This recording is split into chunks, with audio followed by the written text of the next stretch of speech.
Welcome to the XY Advisor Podcast, a global community of financial advisors sharing and learning with one another to drive the positive evolution of financial advice. To get involved, go to xyadvisor.com or simply download the XY Advisor app.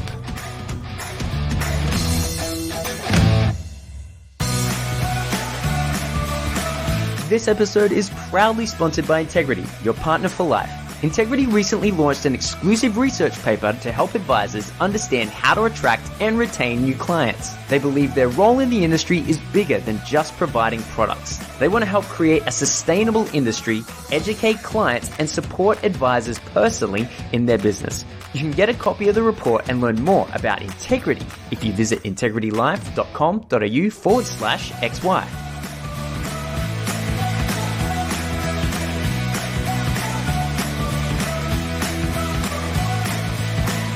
Welcome back to the XY Advisor Podcast. I'm Fraser Jack, and today I'm joined by XY legend Nathan Fradley. G'day, Nathan. How are we going? Very well, thank you. How are you? Yeah, good. All hyped up on caffeine, which is nice.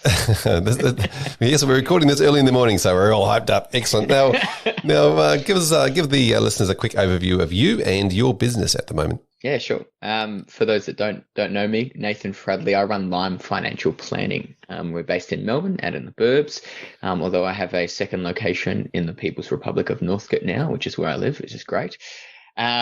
And yeah, I mainly focus on retirement planning, aged care, but with a huge push into ethical investments. If any of you follow me on LinkedIn, you'll know that I nag everyone every day about climate change. Yes, yeah, so that's certainly authentically you. That's absolutely you. So tell us about your journey. How did you get into financial advice? So I actually, when I was at uni, I had two subject conveners, one in the financial planning space and one in the, I suppose, investment space. And they were sort of working with both of them at different things. And the investment convener actually lined me up an honours placement. So it was a paid placement, doing honours, go down the academia route. I think the subject was Fibonacci sequence on the Singapore Stock Exchange or something from memory. Yeah. Of course. And yeah, no worries. And that was it was really intriguing. I was really into, I suppose, the academia of finance and the hard numbers and Black-Scholes and all that sort of fun stuff. And the other one said to me, "What are you doing? You're a people person. Go speak with people. Because you will lose track of who people are, what they do. The zeros on the screen will stop meaning they'll mean nothing to you anymore." So before I finished uni, I ended up getting a job in a call center, booking financial planning appointments, which is a complete digression from the prestige of academia, and did that for a couple of months and then applied on a whim for a job at NAB and was brought on as the wild card, I suppose you'd call it, placement in that program. And that was a 12-week program where they would deep dive training into all aspects of financial planning, and then sort of set out on the world to sell MLC products, as was the style at the time. But it was actually an amazing, the training itself was all about people. It was never about product. The product was, that was the only product you could use, but it didn't matter because we were focusing on people. And I think that sort of set me on I had a lot of really good mentors early on in the piece. In the insurance side of things, if anyone knows Luke Ashby, he probably listens, so shout out to him. And Chris Joyner, I think he's over at Industry Funds now. But they were two huge mentors of mine very, very early on in the piece that I suppose set me on that journey. And so did that. So we did this mobile role for 18 months and went out into, placed across branches. And then I got offered a spot out in Q as a senior planner after about 2.5, 3 years. So I went out there, and at that point I knew I couldn't stay at the bank. It was the environment that I felt very shoehorned, I suppose you'd call it. You could only deal with MLC products. It was only certain things. And I had to get out, I had to do it right. So I spent sort of the next 18 months upskilling myself and working a lot on self-managed super fund, a little bit of aged care and that sort of stuff. And then exited and sub-licensed under another planner. And then this was back when the CFP and what's the AFA one? FCHFP. Yeah. Yeah, I've got that and I forget what it is. When they were kind of the standard of education, and the guy who ran that practice decided he didn't want to sort of do that anymore. So 3 months after being self-licensed under him, he exited the industry. And so I bought that practice with my business partner now, who was a mortgage broker that did a lot of work with him. So we took that over and spent the next, it's been 6 years now, rebuilding it from the ground up, from what was a very transactional based business into a very holistic and people purpose orientated approach. Wow, fantastic. And that's one heck of a journey. I love the way that you called yourself a senior financial planner 2.5 years in, and now sometime after that. Are you still senior? Do you still call yourself senior, or are you now back to junior? Where did the journey take you? I'm not sure. At 32, I don't know. Am I senior now? Oh, I was was senior. 25 when I was a senior planner at NAB. Yeah. So, I think it was 21 when I got authorized. So yeah, I don't know. I think that was just the way you'd give people, or the banks might give people confidence in your standing within your license within their brand, I suppose. Yeah. We're not here to knock. We're not here to knock an institution. That's all good. So you're, and a lot of the work you do now. You mentioned holistic. You mentioned, ethical. The side of things you love to help people. You love to get really deep and analytical into what their needs are, their preferences are, all those types of things, which we'll probably go to a bit more into the end of this podcast. But one of the things I wanted to bring up really quite early in the podcast and talk a lot about was some of the work you're doing with the XY community. Do you want to elaborate a little bit more on what I'm talking about? Apart from being a serial pest and commenter on the platform, I think the XY ethics committee is probably what you're referring to there, and is a little brainchild of mine, and then sort of fleshed out and grown with Andrew Lane, Michael Miller, and the wonderful M. That came about. Last year, my wife, who's a lawyer, a case she was working on went to the Law Institute of Victoria's Ethics Committee. And they thought they were fine in terms of what they were doing. It's a land law case. It was nothing nefarious. But they'd previously worked on a case close by, and it was a similar nature. So the precedent being relied on was something that they'd previously been involved in.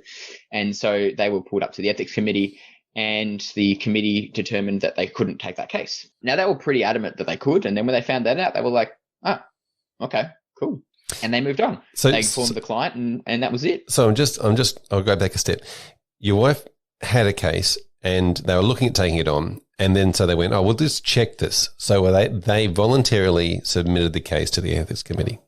Yep. Someone said to them, are you sure you should do this? And they were like, we'll take it ourselves and find out. Yep. And that when it wasn't looking at take it on, they were halfway through it. They'd done work, and then at that point realized, taken it to the ethics committee. The ethics committee determined they shouldn't take on that case, and they were like, okay, and moved on and informed the client, did the whole thing, passed it on to another professional who ran that file, and that was it. And I was just blown away by, I suppose, the professionalism and standing and respect, one, to the committee itself, but also of the professionals to say, okay, if a group of my peers have just determined that this is not appropriate, then that's what I'll do.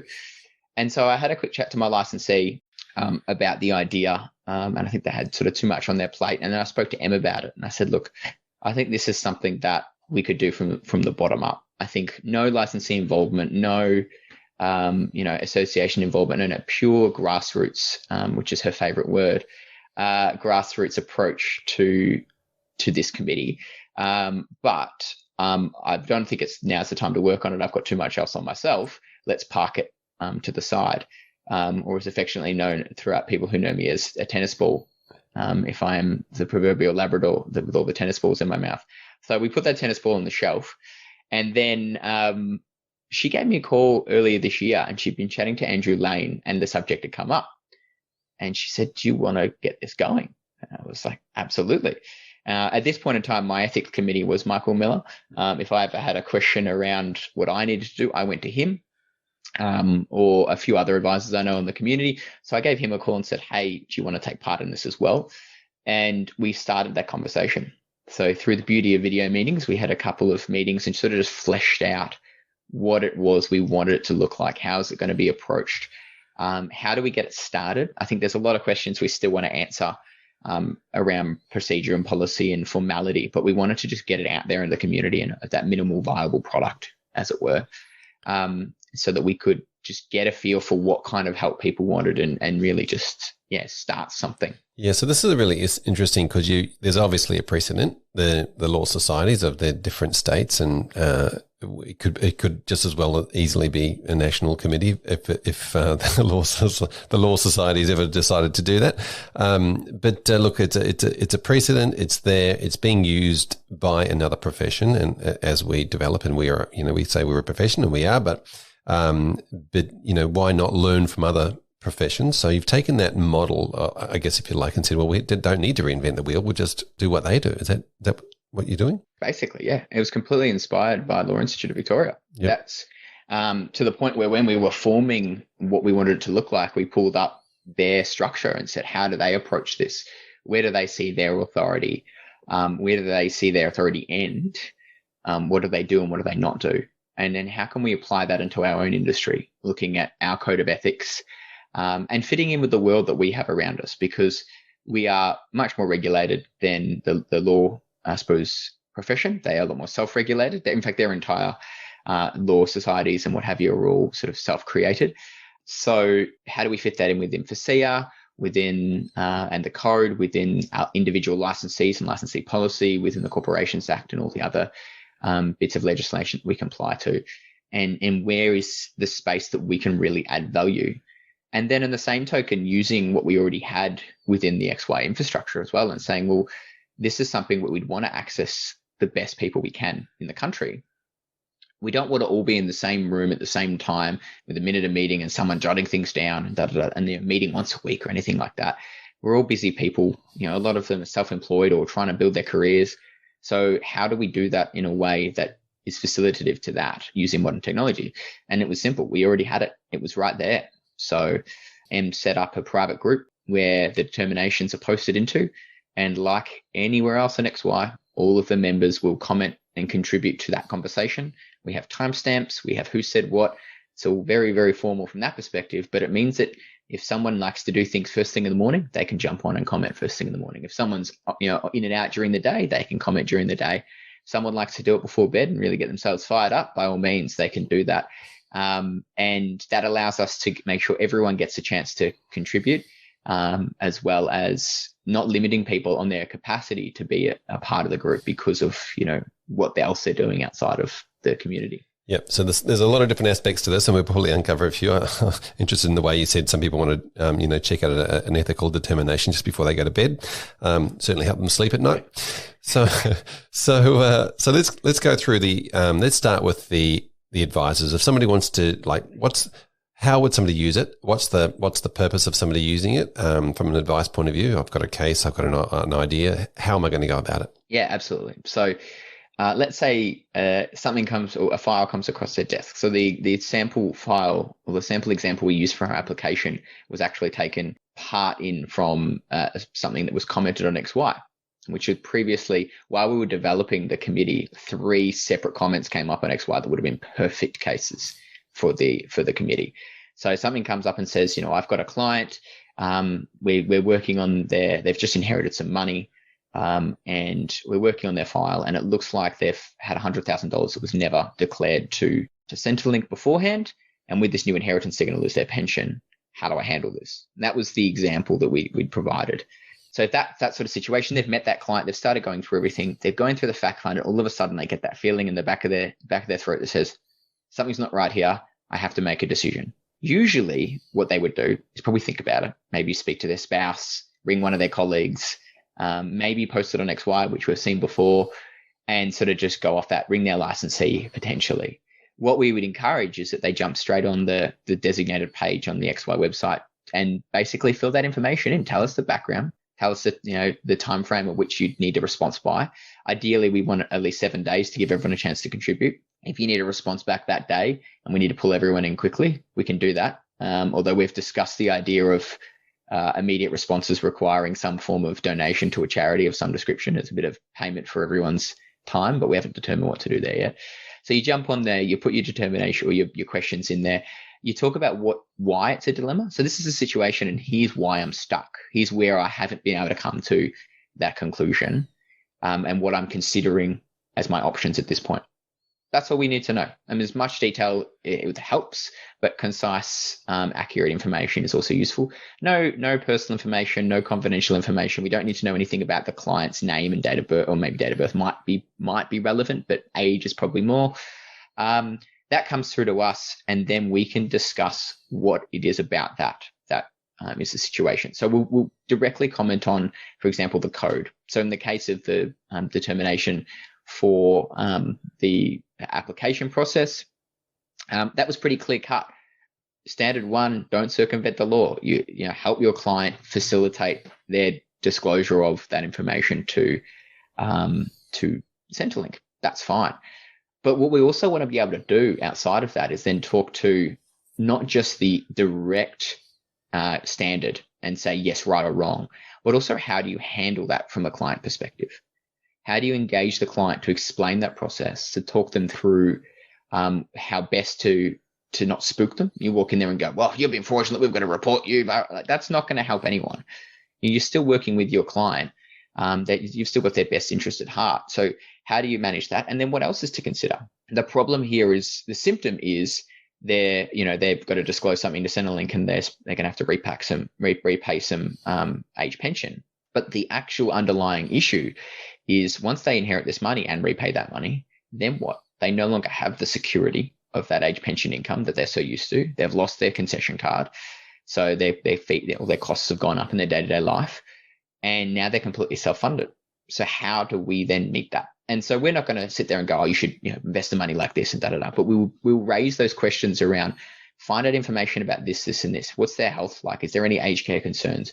Have they got any broader or other circumstances that you need to consider? How are they meeting their income needs? All those sorts of things. And then sort of providing that back. And we're hoping that through that process, as a community, we're going to get better and better at identifying those broader things, identifying the broader needs, having better conversations with clients, and building libraries really of determinations that are become best practice that can be used.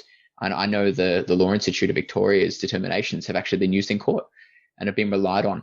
And it's been determined that because a group of peers with the right information have said this is the right way, that you've done your effort. You've gone and found out how best to handle this. You've not just ignored it. You've not acted in your own best interest. You've actually gone and said, how should I do this? And gone through that process. And that for itself speaks volumes. So that's how we would encourage. If you get a dilemma, if you're not sure, big or small, related to a client file, related to something at work, we have had a dilemma come through, which we've just gone back for some more information on, by a paraplanner who's really concerned about the standard of work they're being given, that they keep getting clients coming in who have got really no interest, or at least no notable interest in their investments. They're in an industry fund and they're being put in more expensive wrap products consistently. It's the same portfolio every time. And so they're like, what do I do here? I'm not the advisor, so it's not my job, but I don't think this is necessarily right.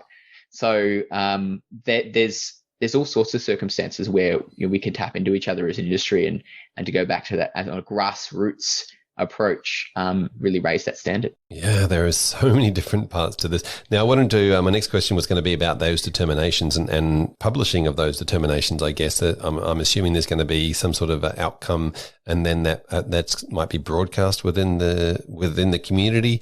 Also, as you said, a library for people to be able to search for determinations. Absolutely. So when we first do it, we'll send it back to the advisor who submitted it to us, assuming that they've not done it anonymously, which is an option. So they'll see it before everyone else will. Then we will post it up in the actual ethics committee group, which everyone can subscribe to. And then within that group, there's a library. So we have a separate area of determinations, which will, as we build that library, we'll start collating into the different areas of advice. So there's both a determination library as a resource, there's the group, and then we'll also share those posts to the main page as well. So they'll be fairly prominent. And I think as they start coming in, more and more people will start identifying situations where they themselves might have a case to submit, and that'll start building that momentum. Yeah, very interesting. So look, one of the areas I wanted to dive into is the conversation around, obviously dilemmas are created when there's some sort of conflict, and it doesn't have to be just conflict of,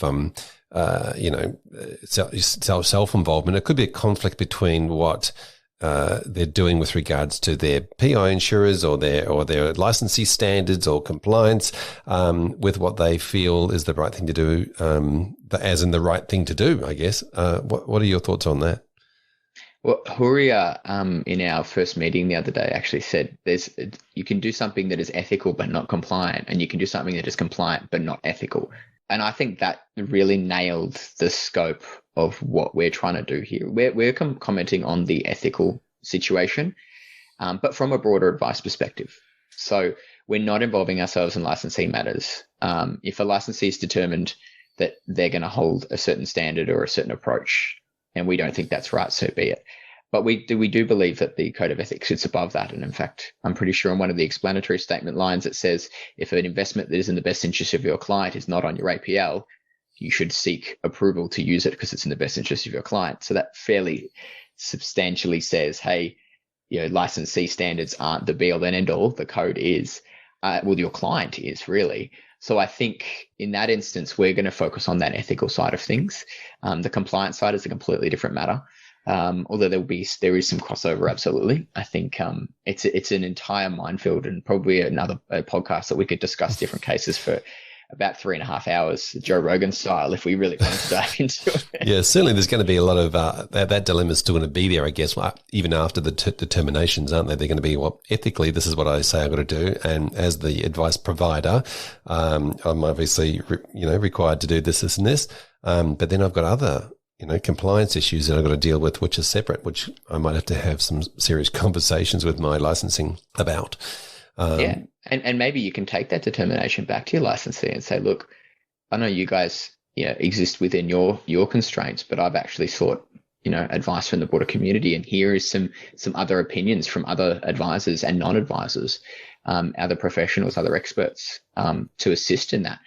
And potentially we could see the raising the standard at the licensee level as well, as we become more interconnected and less siloed between licensees, which we do know is definitely a thing. Yeah, absolutely. There are different rules and regulations out there depending on who you're with. There's no doubt about that.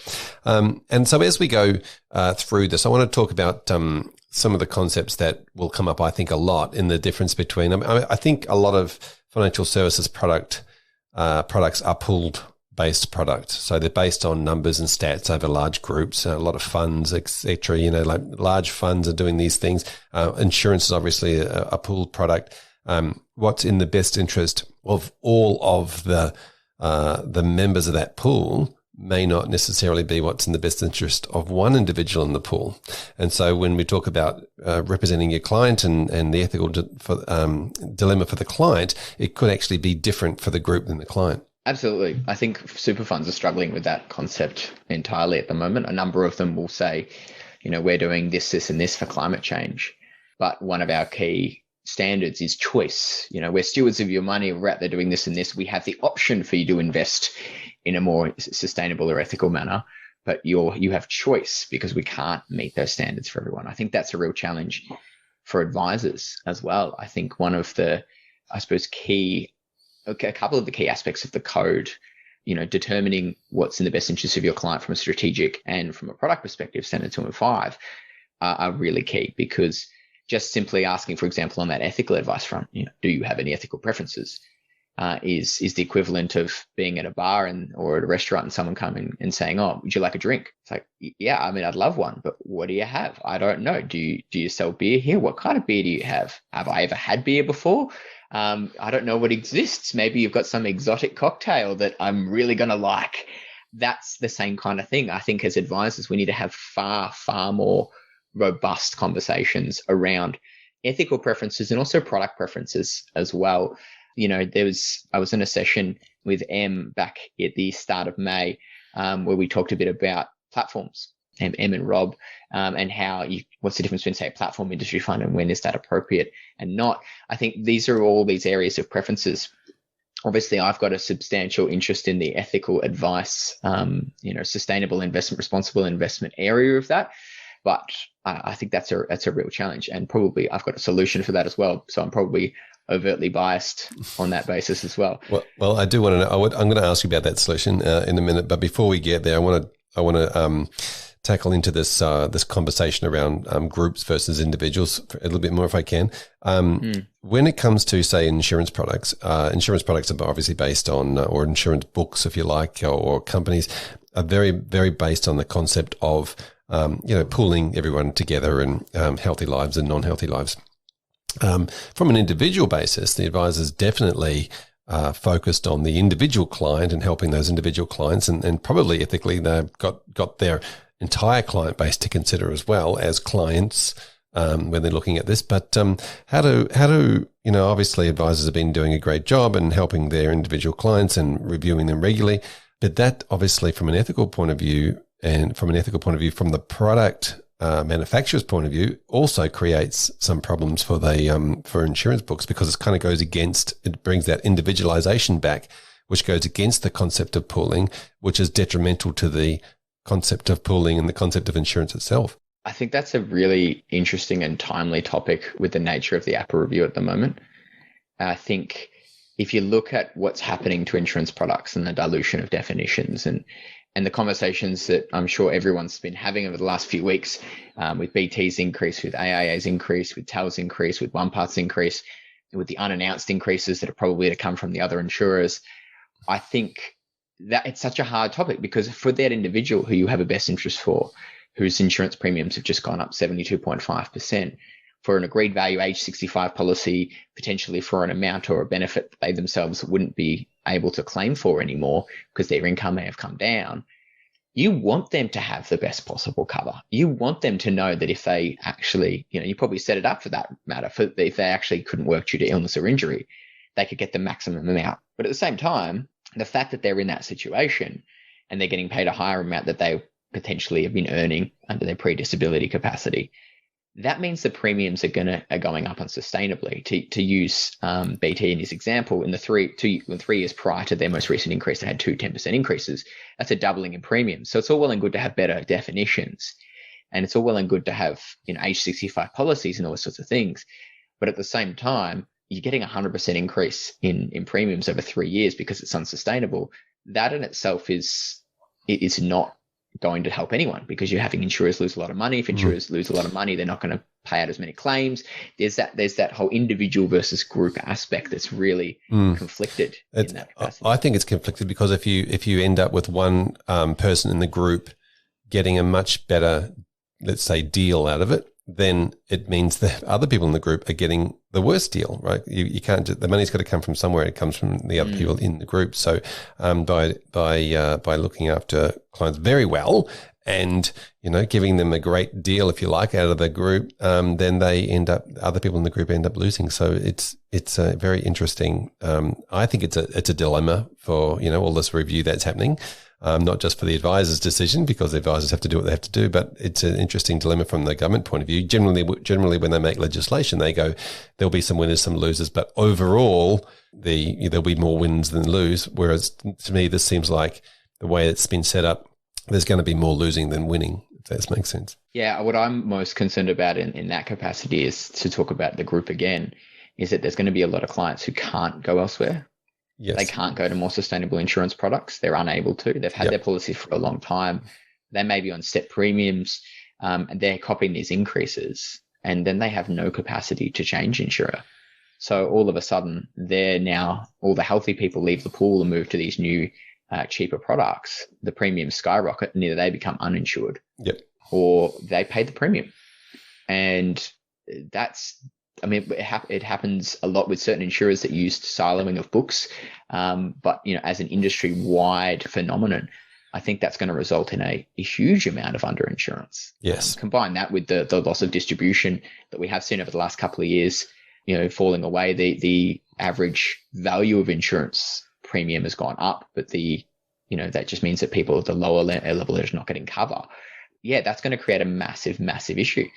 And I think that in itself undermines the entire, capacity. And again, another conflict of the single versus the group. Yeah, absolutely. So I think there's some big ethical dilemmas in there when it comes to that. But obviously, your group, and we'll introduce the group in a second, is all around the individual determinations for financial advisors.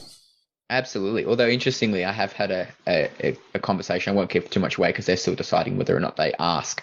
But this was a private email where someone had a claim, and their question was around whether or not that claim, they knew that person outside of their professional capacity, and it was an income protection claim. They've been on it for some time. So whether or not that claim was actually worth, with what responsibility they had to report that person's lifestyle outside of that claim versus what they've been reporting to the insurer. So, I think that in itself falls into this entire pool of the situation, because that's the individual again against the pool. You want to take care of the individual, but is the pool detrimental, and is that detrimental to all my other clients?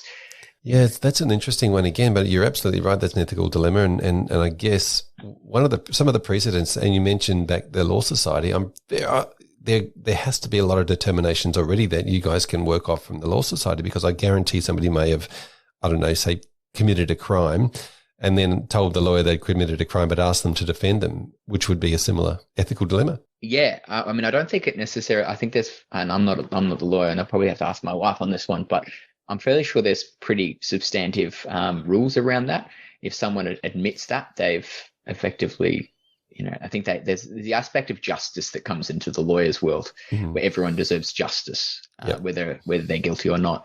But I'm sure there's a lawyer in here going, "That's the simplest thing ever, Nathan." Yeah. But I'm not a lawyer. Oh, well, they'll be all over you on LinkedIn as soon as they hear this. Very good. Now, tell us about the committee. How did people apply to it, and who's on the committee? Yeah. So with the committee, we had basically that application form that how would you handle this case from a client, advice, and ethics perspective were the questions we asked. We had equal number of male and female applicants, which we were absolutely blown away by, given that 20% of the industry, or at least the licensed industry, is female. To have that was fantastic. The caliber was amazing, and the variation in responses. We had a number of people who really got stuck on which standard of ethic it was, which standard it fell to. But the answers that really stood out saw more than just, yes, you have to report this to Centrelink, like obviously. But here are the other concerns, the other standards that come up. One person raised the competence standard. If you're not sure what to do here, are you the right person to work with this client? Or should you be either working with another advisor to help you ensure competence or referring out? Some referred to the broader circumstances around, the income requirements in retirement, the aged care stuff, all that. So that's really where we want to get to from a standard advice perspective. And the people that did that really stood out.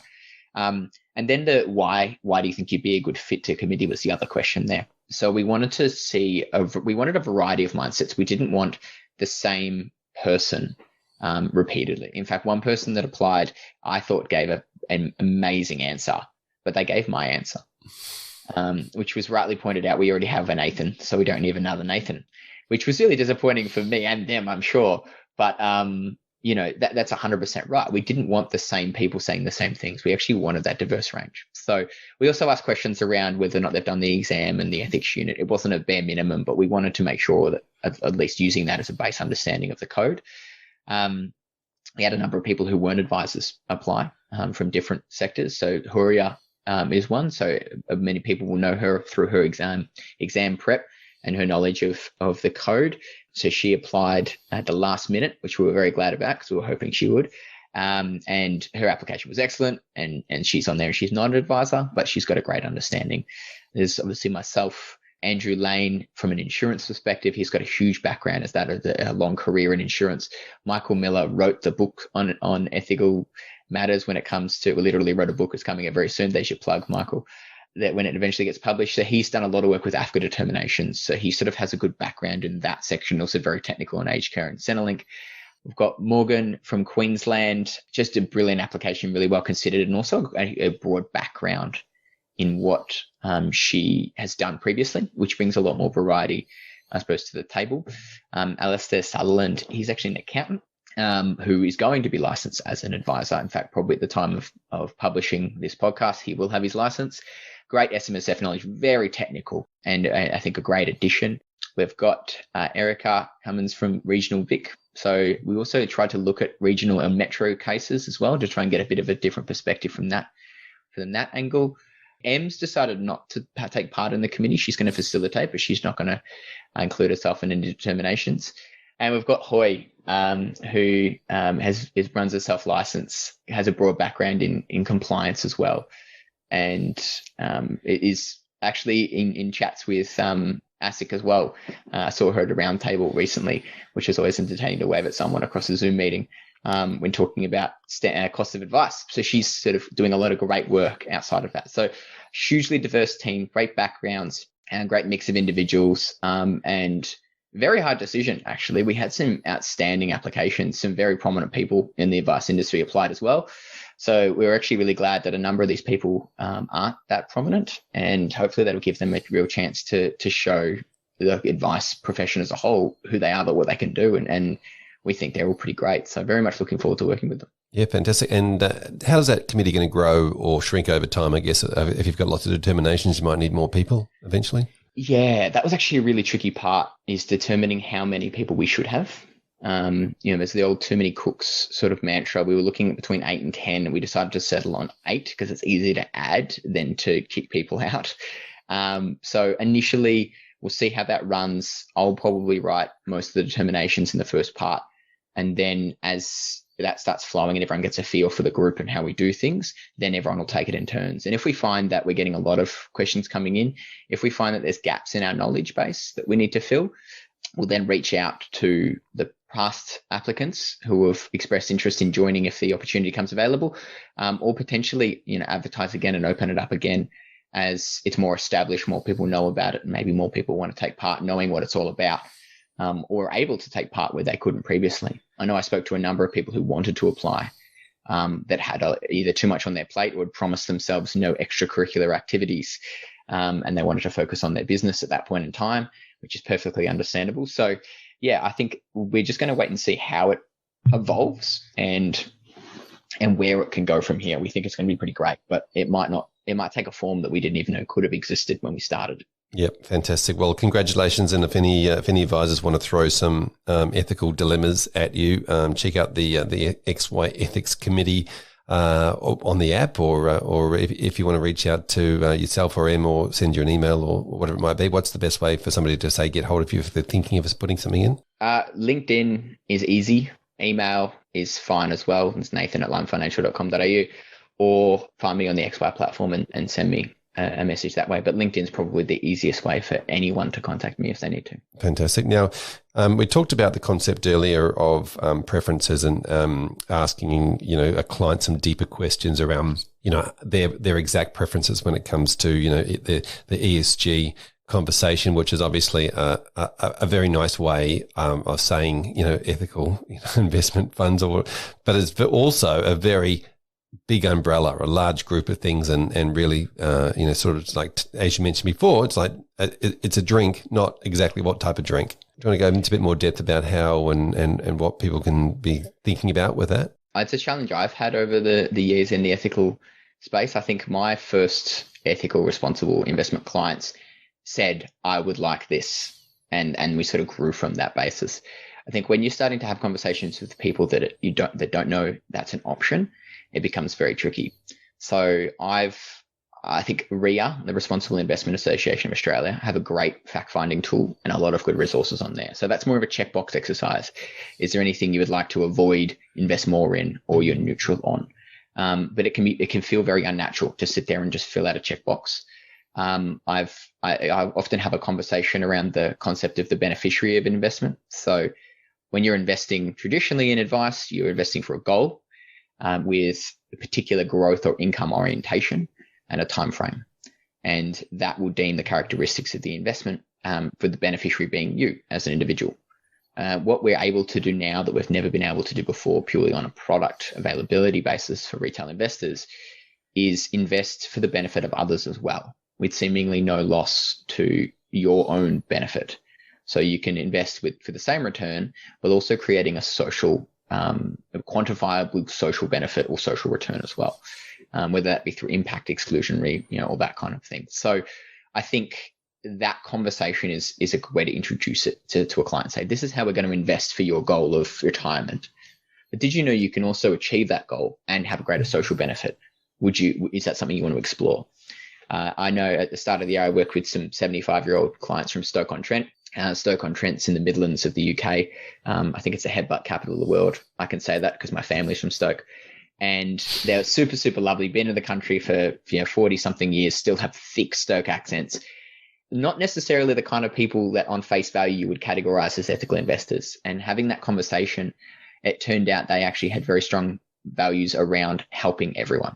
And to quote the client, he said, we've just got to take care of each other better. And if we can do that in a variety of ways, we'd love to.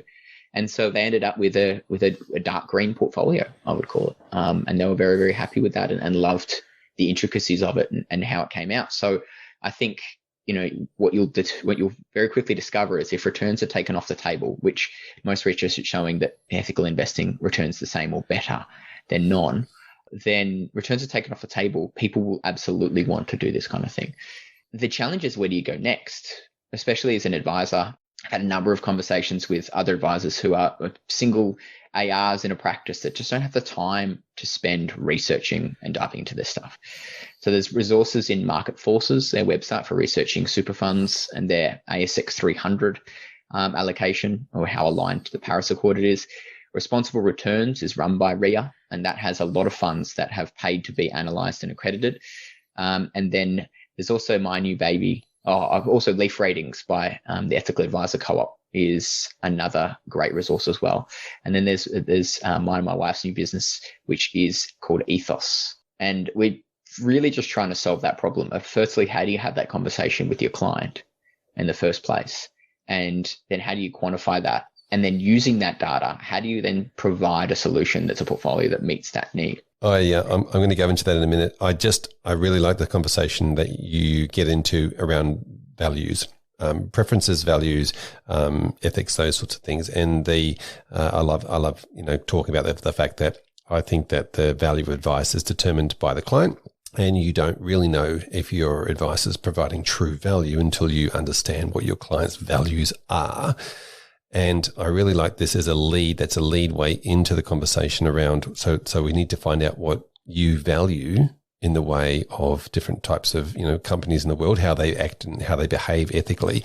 And then you can then determine what their, what the outcome will be of that. So I like this way that this starts with the client's values and then works through to, okay, well, that's great. Now that we know these things about you, we can then come up with, utilizing strategies and therefore product at the end of it off the back of their values, and therefore the advice is going to be valued by them a lot more. It's way less around returns. I think if you even go a few steps back, to include this in any normal conversation, when you're having a client conversation, you're talking about what's important to them. Great conversation focuses on purpose, and you're using purpose to build goals, but goals are just a framework around how to achieve that purpose of who they want to be and what they want to do. And so things like the value of their children or grandchildren and who they are to them or their family as a whole, what they do in society, what they do for work, what their exercise and diet regimes like, all these little things can give you broader indicators into who they are, but also who they're not being. I think that comes out quite commonly as well when you're talking to someone about what's important to them, but where they're stuck. If they're in a job that they're stressed, but they're doing it because they need to earn some extra money, because they want to achieve that goal, but really they're unhappy. How, as an advisor, can we give them the power to eventually leave that job that they're unhappy to pursue something that makes them happy, but with a sense of financial security? A lot of the conversation I talk about with all clients, but it's a sort of a retiree conversation. I stole from a mental health model that I saw at a presentation once. And so it focuses on, it's a bit of adapted, but my version focuses on 6 areas of fulfillment. So the first one that we would talk in financial planning is financial security. Now that can either be achieved from work at current, but also as you approach retirement, from the knowledge that you've got enough money to continue living the life you want to live. But then there's the other things that we often get from work or from our broader life. So things like meaningful social interaction, which is not socialization necessarily, because everyone's different. My meaningful social interaction is being surrounded by a lot of people and having lots of conversation. My wife's meaningful social interaction is, herself and 3 others, and a couple of bottles of wine. So everyone has a different desire from that perspective. I think another important area is personal development or self-actualization. So the pursuing value of what's important to you and constant development. I think, for some people, having hobbies and doing those sorts of things is really important. But a lot of people get that accidentally. They go to work and they put out fires and they come home and they go, oh, that thing happened to me today, blah, blah. But they overcame it. So that gives them a sense of, I suppose, self-esteem. They might spend time with their kids and help their kids with their homework, and their kids overcome something that they're challenged with, and that will give them a sense of self-esteem. When we're retired or in general in life, we need to fulfill that. And often we find when people stop work, they lose that, I suppose, automatic version of that they've been having for 40 years. Work has supplied them with socialization and purpose for 40 years, and all of a sudden they've lost it. So I think diving into what can deliver those sorts of things outside of work is really important. The other areas are routine. I think everyone found in COVID, when you lose your routine, all of a sudden the rest of your life starts to fall away as well. Work and a reason to get out of bed and get out of the house for a certain time, and get the train you need to get, etc., gives you that routine, and that can help structure the rest of your day. Health and fitness, again, during COVID, I think that was exposed massively. Losing the regularity of that routine and going to the gym and, not being able to socialize, go for long, so, a lot of people started doing more healthy and fitness orientated things and walking and things like that. But also some people started eating more Uber Eats. So I think health and fitness becomes an important part. Acknowledgement and appreciation, I think, is sort of a more wishy-washy version. But, often at the end of a big long week, you sit down, you go, how good was that? Work Christmas parties, you sit down and go, look what we achieved this year. Those sorts of things often fall away when work stops and retirement. These are all things that create value for people that I think we often take for granted on a day-to-day basis. They're the kind of stuff I like to dive into before I start talking about whether or not they want to divest fossil fuels. I think it's important to determine who they are as a person and what's important to them and what they're doing now that's misaligned with that. And as advisors, we can facilitate that transition. Yeah, there's definitely a lot of different parts of the conversation you can go into with the client. It can be hours and hours of conversation before they become a client. Talk to me about some of the stuff, the work you've been doing on helping or determining and sitting with the client to actually work out and choose a portfolio, because I think advisors will be wanting to know exactly how you're doing it. I think initially it starts off with a conversation of what we've already discussed about, a greater beneficiary. And then it sort of feeds into, the first one I always just bring up is climate change and fossil fuels. I haven't had a single client say no to divesting fossil fuels. One, because they actually don't want to be part of the problem. And two, because they're stranded assets and they're bad investments. And I've got all the charts in the world to pull out to show that. So I think between those two things, no one wants to be left holding the bag. But that's more of a stick than a carrot. I think a lot of people just really, I haven't had a single no to divesting fossil fuels. So that's always an in straight away. And it's a given. And it's sort of a pledge that I'd taken myself at the start of the year, that every client would divest fossil fuels over the next 1 to 2 years, as far as I can start progressing them, depending on capital gains tax and other best interest aspects. But I think that's really, really important. And then we start looking at, I suppose, areas of social benefit and of environmental benefit. So life on Earth and life above and below water, using the terms from the Sustainable Development Goals, as well as, areas of First Nations, Aboriginal rights and refugee stuff, and I suppose areas around poverty and social inequality and that sort of thing. I think they start to sort of come out naturally as part of that conversation. I don't think it's necessarily very structured initially. I think it's very, I suppose it flows, because you need to really see, they'll bring up what's really important.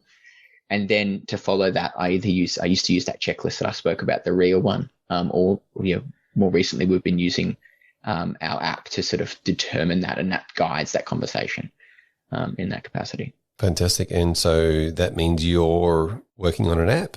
Yes. So Ethos is the app, and the idea of it is that it takes them through a series of questions. So there's the different areas that they can click that are important to them, whether that be gender equality, climate change, life above water, life below water, that sort of thing. And then from there, they rank the things that are important to them. So they select what is important. Often it's everything. And then they rank the things that are important. And then from there, each of those things dives into the detail areas. Yeah. Okay. So that prioritization takes place, and then you can.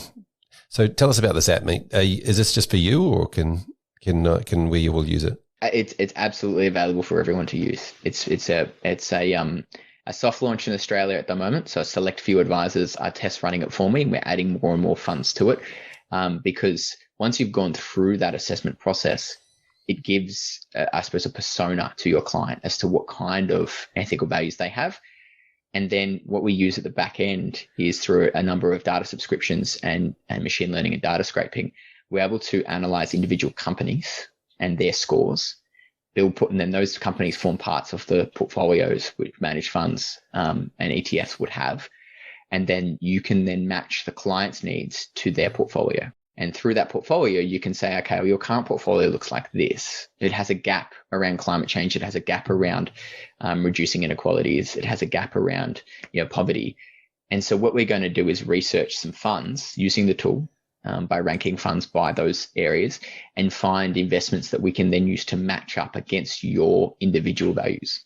You could have a couple with the exact same portfolio, but completely different answers. And each fund would then be scored differently depending on their values. And so it produces a comparative and quantifiable, I suppose, answer to can you meet everyone's individual investment objectives, which you absolutely, we think we've built a tool that you absolutely can. I was trying to answer the question of how do you quantify a client's ethical investment values and then provide investment advice that both meets those values but has the evidence to back it up. There's so many products out there. It was really hard to ascertain what was good and what wasn't. And I found a guy in the States who's been building the exact answer to my question. So for the last few months, my wife and I have been working with him to launch that product in Australia. Wow. Sounds fantastic. Now, if somebody wants to get hold of that, I guess LinkedIn is probably the best way to get hold of you as well. Yeah, absolutely. LinkedIn. I would reach out on LinkedIn and I'm sure you'll see some posts of mine on there anyway related to that, and we'll be able to kickstart that. And you're sort of softly launching that throughout the year, I guess. Softly launching at the moment, aiming to have a full launch at the start of the new financial year. So we're just using a group of advisors at the moment to, I suppose, iron out some of the creases and add in as many funds as we can so that when we do have a hard launch, it's as functional as possible. Fantastic. Excellent. Well, Nathan, thanks very much for coming and chatting to us today. There's so much stuff you're working on. It's unbelievable. The XY Ethics Committee is obviously a big part of that. And again, another shout out to all the committee members for being involved, donating their time, volunteering, helping the positive evolution of financial advice by, just helping their fellow, advisors make ethical decisions and determinations. So that's fantastic. Appreciate you coming on. Also, sharing your investment app that you've created, which I think it sounds amazing. I'd love to see more of it. So, look, thank you very much. Really appreciate it. No worries. Thanks, Fraser. Well, there you have it. Another episode of the XY Advisor podcast. I'm Fraser Jack, and I'm joined by Emily Blanche. Hey, Em. Hey, Fraser. How's things? Oh, tremendous. Thank you. Yeah, very, very good. And how are you? Amazing, as always. Let's do a shout out.